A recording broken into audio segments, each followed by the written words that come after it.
Voici les indispensables avec Quentin Bérichel.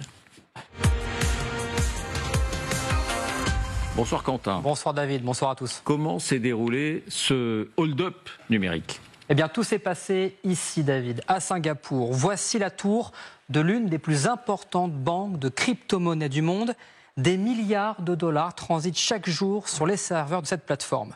Alors rappelons d'un mot ce qu'est une crypto-monnaie. La plus connue, c'est le Bitcoin, c'est une monnaie comme une autre, mais qui n'existe uniquement que sous forme numérique. Pas de billets, pas de pièces, elle ne peut s'échanger que sur Internet. Il en existe plusieurs, et la plus connue derrière le Bitcoin, c'est l'Ethereum. Une unité vaut 2246 € ce soir, et c'est précisément cette monnaie dont il est question. Vendredi dernier donc, dans cette tour singapourienne, une transaction exceptionnelle est programmée. 30 000 Ethereum, soit 81 millions d'euros, que la banque s'apprête à verser à l'un de ses clients. Alors ce genre d'opération est courante et hyper sécurisée. Tout se passe sur les ordinateurs. La banque puise les fonds dans ses fonds de réserve. Ces fonds sont stockés sur des disques durs ultra protégés.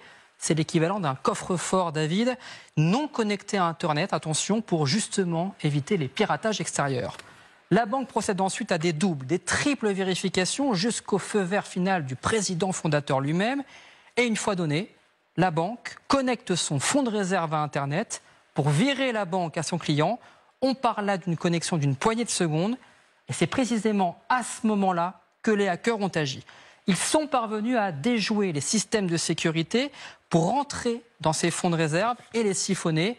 En quelques clics, 400 000 Ethereum ont été volés, soit 1,4 milliard d'euros. Le temps pour la banque de s'en rendre compte, il était déjà trop tard. Alors qui sont ces pirates informatiques nord-coréens qui ont fait le coup? Eh bien, le FBI le précise lui-même. La Corée du Nord est responsable du vol avec le groupe de cyberattaque Lazarus. Alors ce groupe Lazarus, il est bien connu des services de sécurité mondiaux. Ces pirates sont très discrets, pas de site internet, pas de canal de communication. Ce sont l'équivalent des Anonymous, mais vraiment anonymes. Et pour cause, selon les services occidentaux, Lazarus serait une branche du bureau 121, le service de cyberattaque des renseignements nord-coréens, directement en lien avec Kim Jong-un. Alors ce n'est pas leur premier fait d'armes.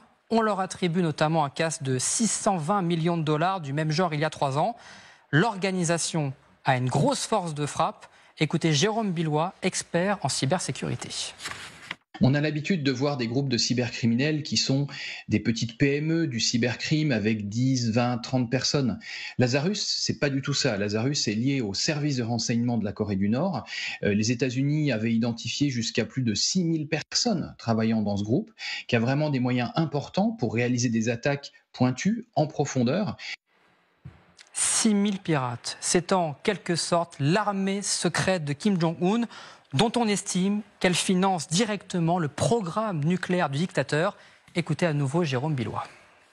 La Corée du Nord a développé des capacités de cyberattaque, je dirais classiques par rapport à d'autres pays, pour faire du renseignement, pour faire de l'espionnage, mais elle a en tant que pays une particularité que n'a quasiment aucun autre pays, c'est de faire des attaques étatiques, mais pour gagner de l'argent.